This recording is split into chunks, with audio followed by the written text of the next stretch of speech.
Okay, so if I can't get as low as you, can I just do this?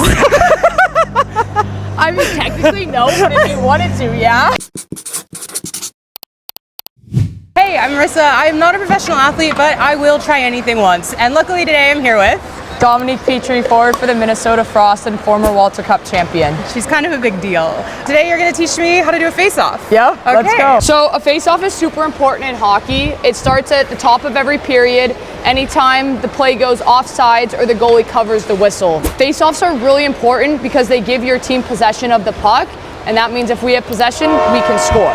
So some things to think about with the face-off, right? I'm going against my partner. One thing usually that you like to do is you want to flip your hand, okay, so that you can have a lower leverage on your stick. And then I like to move my hand a little bit lower down just so that I can be a little bit stronger. Okay, so like normally I would have my hand covering up here. Yeah, so usually when we skate and we play, our hand is on the top of our stick, right, and it's covering. But when we do face-offs, we like to slide it down a little bit and kind of turn our bottom hand just so that we're stronger to be able to try and win it back. Got it. You can try and go forward with it if you're trying to be sneaky, offensive, and score, but usually you try and go back to win it to your D. Okay. So next thing we want to think about, right? We want to try and get like a low base if we can.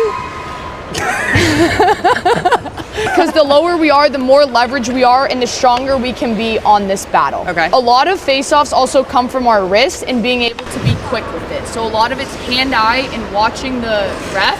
So if the ref would be here, right, we're watching the puck to be able to see when it comes to try and time it to win it back. And we're pulling it backwards towards our D, not forwards. Like I think a lot of people think you're trying to like go forward with it, but you're actually pulling it backwards. Ideally you want to win it back, right? Because your D are going to be farther away from the other team, and it's going to give us possession of the puck and not try and create a battle. Okay, cool. So one thing too I like to try and think of is get as low as I can, and I try and get my head below my partner that I'm going against head, just because if you have more leverage, the lower you are, the quicker you can get it back. Sure, okay.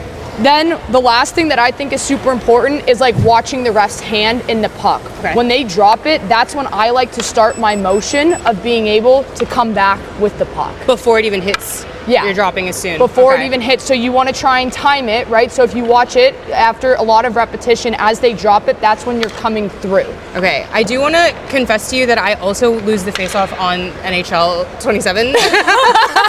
So this is a lot more information that they teach you in the video game. Yeah.